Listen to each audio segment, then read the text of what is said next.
안녕하십니까. 독거 투자지 제레미안입니다. 오늘은 테이퍼링 시기는 이미 지나간 이슈, 그리고 중국에서는 무슨 일이, 그 다음에 마지막으로 추천 종목을 몇 가지 이야기 드리겠습니다. 이 글은 토요일 아침에 그 미국 시장이 끝나고 나서 제가 작성했습니다. 개인적으로 여행이 취미다 보니 지금까지 해외 140개 도시를 여행을 했습니다. 그 경험으로 일주일 동안 지난 일주일 동안 글로벌 여행 사이트와 협업을 하다 보니 일주일 동안 시장 파악을 거의 하지 못했는데요. 그 사이 많은 일이 있어서 한꺼번에 다뤄보도록 하겠습니다. 혼란스러운 연준 그리고 립 서비스의 향연. 지지난주였나요? 그 잭슨 홀 미팅에 그 제롬 파월 의장 이야기를 들어보면 이 양반이 정말 장난친 건가 하는 생각이 들었을 정도였습니다. 결론은 상황 봐가면서 테이퍼링을 하겠다인데 본인의 마음은 당장이라도 하고 싶은데 상황이 여의치 않으니 어쩔 수 없다. 물론 델타 이슈 때문이죠. 하지만 곧 할 테니 자산시장 거품을 더 만들지 말라. 이 정도라고 할 수 있겠죠. 한편으로는 그 이전에 연준 위원들의 횡설수설이 많았는데 대표적인 것이 바로 카플란 댈러스 총재였습니다. 하루가 다르게 의견을 맞바꿨죠. 원래 파월 의장 발언 전에는 각 주변 연은 총재들이 밑밥을 쫙 깔아놓는데 이번에는 워낙 지표들이 들쑥날쑥하다 보니까 이들마저도 헷갈렸다고 볼 수 있습니다. 자신감이 없던 것이죠. 그에 따라 증권가의 전문가들의 발언도 계속 그에 따라서 바뀌었습니다. 물론 시장에서는 유연하게 시장을 대처를 해야겠지만 프로라면 어느 정도 시장에 대한 경고는 비유는 있어야 한다고 생각합니다. 고용지표 결국 시장을 누른 끝판왕은 델타 변이. 고용지표가 굉장히 나쁘게 났죠. 20만 건이면은 엄청나게 쇼크에 가깝다고 볼 수 있습니다. 독고 투자일지 예상대로 델타 변이로 인한 미국 경기 위축은 테이퍼링을 내년 초로 미루게 될 것이라는 이야기가 적중하고 있습니다. 시장이 너무나 백신 접종자들 위주의 목소리가 크다 보니 이를 가볍게 여기고 있죠. 독고 역시 백신을 접종하고 나니까 we can do this 할 것 같은데 비접종자들 입장에서 볼 때는 이 이슈가 꼭 그렇지도 않습니다. 객관적으로도 델타 이슈는 다루기 힘든 이슈죠. 반년 전 델타가 처음 알려졌을 때 CDC에서는 별로 아무것도 아니다라고 했었습니다. 왜냐하면 그 당시에는 백신이 있었기 때문이죠. 하지만 지금 델타 변이는 거의 99% 정도 확진자를 미국에서 만들어내고 있죠. 그런 상황에서 지금 유변이라는 것도 나와 있는데 벌써 2,000명이죠. 모든 주에서 거의 대부분의 주에서 이제 2,000명 정도가 지금 확진이 된 상태입니다. 하여튼 이 델타 변이 같은 경우는 코로나 같은 경우에는 누구도 자신 있게 말할 수 있는 영역이 아니라고 생각됩니다. 가을 들어서 다시 델타가 계절적 요인으로 크게 기승을 부릴 것이고 매크로를 누를 수밖에 없습니다. 일각에서는 사망자로 경중을 판단하는데 이것은 문제가 있습니다. 사망률이 굉장히 낮으니까 이건 아무것도 아니다, 감기다 이렇게 하는데 사실 이 변이로 인한 이슈 때문에 경기 위축을 일으키는 게 지난 8월달 지표에서 바로 나왔죠. 그리고 코로나 걸린 이들이 굉장히 후유증이 많이 하는데 걸렸다가 1년 정도 지난 이들, 완치된 이들이 47%가 1년이 지난 상태에도 지금 후유증이 있다고 합니다. 개개인들은 이런 점 때문에 주식시장에서 수동적이 되어가고 있고 또한 반대편에서는 백신에 대한 두려움은 접종률이 정체를 부르고 있는 상황이 지금 현실입니다. 접종을 1, 2차를 마친 이들 같은 경우는 정말 이해할 수 없는 부분, 왜 안 맞지? 라고 생각하겠지만 이런 사람들이 전체 인구의 30-40%라면 뭔가 매크로에 영향이 있지 않을까요? 신기하게도 월가와 여의도는 별 신경을 안 쓰고 있습니다. 그리고 부스터샷 같은 것, 그 선진국들이 백신을 독점을 하면서 접종률이 10% 20%대인 개도국은 아직도 죽을 맛이죠. 아무튼 고용지표 쇼크로 지수 자체는 호재와 악재 성격이 있는 거다 보니까 크게 영향을 안 받은 것 같습니다. 금요일 시장이요. 다만 시장이 하다가 오늘이라는 건 금요일이죠. 금요일 말고 화요일장, 그 월요일 같은 경우에는 이제 휴장이기 때문에 화요일장의 방향을 잡을 수도 있을 것 같습니다. 발표 전까지는 절대 다수가 테이퍼링을 연내하게 될 것이고 고용도 좋게 예상을 했었죠. 많은 기사들도 글을 받아쓰겠었죠. 신문 기사들이요. 월가의 전문가나 증시 전문가들에게 휘둘리지 말고 본인만의 뷰를 가는 것이 정말 중요하다고 다시 한번 말씀을 드릴 수 있습니다. 특히 경제 기사 같은 경우에 논조에 반대로 투자하는 버릇을 드시는 것이 굉장히 중요하다고 봅니다. 흘러간 유행과 테이퍼링 시기. 지난 독도에서도 이야기 드렸지만 테이퍼링을 연말에 하든 연초에 하든 그건 문제가 아닙니다. 올해 연초부터 이미 투자업계에서는 이 타임 스케줄 준비하고 있었기 때문입니다. 아예 여름에 테이퍼링을 시작할 수도 있다는 이야기까지 나왔었죠. 그래서 정말 연말 연초 이야기가 나오니까 이번 연말 연초 이렇게 얘기하니까 큰 충격도 없는 상황입니다. 어차피 할 건데 테이퍼링 한두 달 일찍 늦게 하는 게 뭐가 중요한가 라는 거죠. 사실 이번 고용 지표에도 쇼크에 가깝긴 하지만 주가 지수는 물론 유가를 비롯한 지표들도 별 움직임이 없었습니다. 원래 고용 지표는 유가를 다이렉트로 때리죠. 고용이 떨어지면은 소비도 줄고 그렇기 때문에 어, 어찌 보면 강세장의 전형일 수도 있고 한편으로는 다 이미 노출된 소재라고도 생각이 됩니다.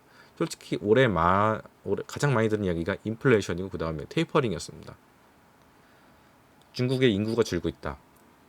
중국의 인구가 작년에 줄었을 것이라는 충격적인 이야기가 들고 있습니다. 인구 감소 같은 경우는 성장의 막바지에 일어나는 현상이라고 볼 수가 있습니다. 특히 중국은 인구빨로 먹고 산다고 해도 과언이 아닙니다.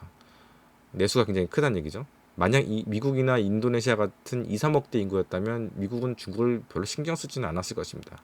하지만 소득 수준이 낮은 이들까지 15억이나 되니까 엄청나게 큰 시장이죠. 그리고 아직도 5%대 고성장을 하고 있습니다.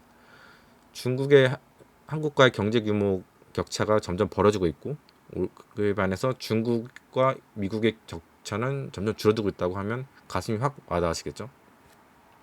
뭐 3, 4년 뒤에 중국이 미국을 따라잡는다 이런 얘기가 나오고 있을 정도로 중국과 미국과의 관계가 경제 격차는 점점 줄어들고 있는 사실입니다. 중국이 노인 국가로 가고 있다는 이야기는 예전부터 있었지만 인구가 줄고 있다는 부분은 고용 지표보다 더 충격적인 이야기이기도 합니다. 사실 이렇게 되면 한국에도 악영향이 있긴 하죠. 중국의 고성장이 기대어 가장 큰 수혜를 본 국가가 다름 아닌 한국이긴 합니다. 수많은 산업의 소재들을 많이 수출했었죠. 1997년 한국의 외환위기 사태도 중국의 고성장이 아니었으면 힘들었을 것입니다. 왜냐하면 수출을 열심히 해서 흑자를 많이 냈거든요. 중국을 통해서. 2000년 이후로 지금까지 대한민국의 무역 흑자의 90%가 바로 중국에서 나왔기 때문입니다. 역대 우리나라 정권 중에서도 중국의 적대적인 정권은 우파나 좌파할 것이 없이 하나도 없었습니다. 당연한 이야기입니다. 미국이 파이브 아이즈라든가 여러 군사적 정치적 방법으로 자기 편으로 한국을 끌어들이려고 하지만 한국은 늘 회색지대에 있습니다. 좋게 말하면 신뢰를 챙긴 것이긴 합니다만 점점 강대국들의 요구 강도가 점점 강해지고 있긴 합니다. 아무튼 중국이 이렇게 인구가 줄어드니 야단이 난 상황입니다. 특히 저출산을 해결하려면 여러 가지 강도 높은 정책을 내야 됩니다. 일단 중국의 대륙적인 스케일은 익히 알고 계시듯이 사교육 시장 크기가 한국의 수십 배 정도죠. 워낙 부자들이 하나뿐이 없는 소황제에게 교육비를 쏟아붓고 있고 다른 부모들도 경쟁적으로 따라가니까 정말 지독한 경쟁 사회가 되었습니다. 십수년 전 제가 2000년대 중반 중국에 있을 때 영상을 촬영하려고 중국의 한 고등학교에 들어간 적이 있었는데 지독하게 공부를 시키다 보니 아이들의 표정이 거의 비몽사몽에 쩔어 있는 모습을 봤습니다. 그리고 학생들 개인들의 책상에는 책들이 머리 위까지 쌓였을 정도였고요. 한국의 80년대처럼 교사의 권위도 굉장히 높았죠. 그래서 일타로 사교육을 때리고 게임을 줄이라고 명령을 한 것을 여러분이 뉴스상에서 많이 보셨을 겁니다. 여러 가지 이유로 연예계 유명 인사들도 때렸죠. 그리고 여성스러운 남자 연예인까지 출연을 금지시켰습니다. 이게 파시즘을 한다라고 뭐 이렇게 얘기하시는 분들이 있는데 사실 중국 사회를 이해를 하면 지금 이런 상황에서는 정말 여러 가지 방법을 다 쓸 수밖에 없는 상황이기도 하고요. 중국에 대한 사회에 대한 이해도가 좀 떨어진 거죠. 왜냐하면 한국의 입장에서만 바라보는 거니까. 그리고 공동부유론에 대해서도 비판적인 이야기겠습니다.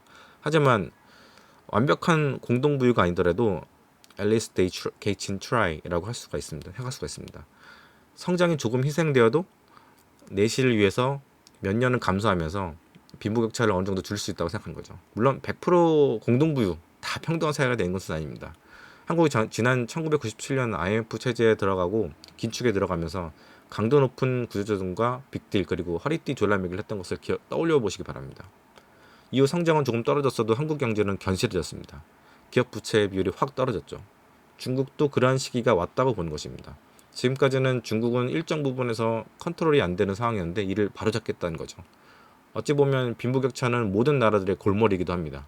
자본주의 한계일 수도 있습니다. 그렇기 때문에 자본주의가 고도화된 국가들의 가장 큰 정부 예산 부분이 바로 복지입니다. 한국 역시 600조 원 예산의 가장 큰 부분의 30%가 바로 복지 예산입니다. 즉 이미 200조 원 가까운 돈을 분배에 집중하고 있으니까 할 말은 없습니다. 중국 역시 가장 큰 정부 지출 부분이 교육이고 두 번째가 사회보장 및 고용이니까 둘 다 복지의 영역이긴 합니다. 의외죠. 이 오프닝 주식을 눈여겨보자. 짧고 굵게 가도록 하겠습니다. 일단 트레이딩 관점에서 볼 때는 자동차 업계의 팬데믹이라고 할 수 있는 반도체 부족 사태, 결국 수급은 내년이면 정상으로 들어오게 될 것이고 이런 이슈 같은 경우는 1, 2분기 전에 선 반영을 하게 됩니다. 그래서 낙폭이 좀 많았던 포드나 GM 이런 종목도 괜찮을 것이고 뭐 자동차 그 주식들 보면 대부분 낙폭이 좀 있는 편인데 뭐 좋게 보고 있습니다. 그리고 이건 근데 트레이딩 관점이기 때문에 예, 그렇게 좀 생각하시면 될 것 같고요. 그리고 저가 중기 홀드 중국 당국의 규제는 계속되겠지만 여전히 저평가 구간이라고 볼 수 있습니다. 제가 비판했던 캐시우드도 다시 중국 주식을 주워 담고 있는 것을 생각해 볼 수가 있죠.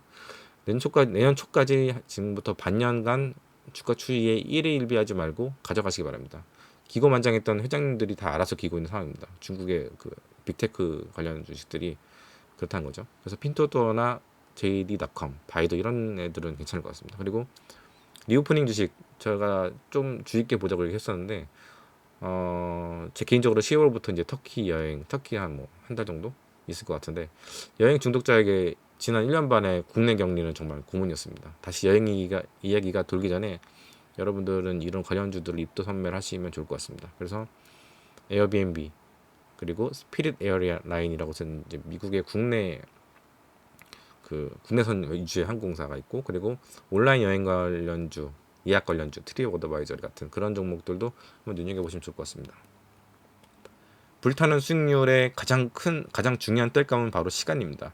차트 보고 단타 치지 마시고 진득하게 시황에 휘둘리지 말고 바이앤 홀드 그리고 수익을 내시기 바랍니다. 감사합니다.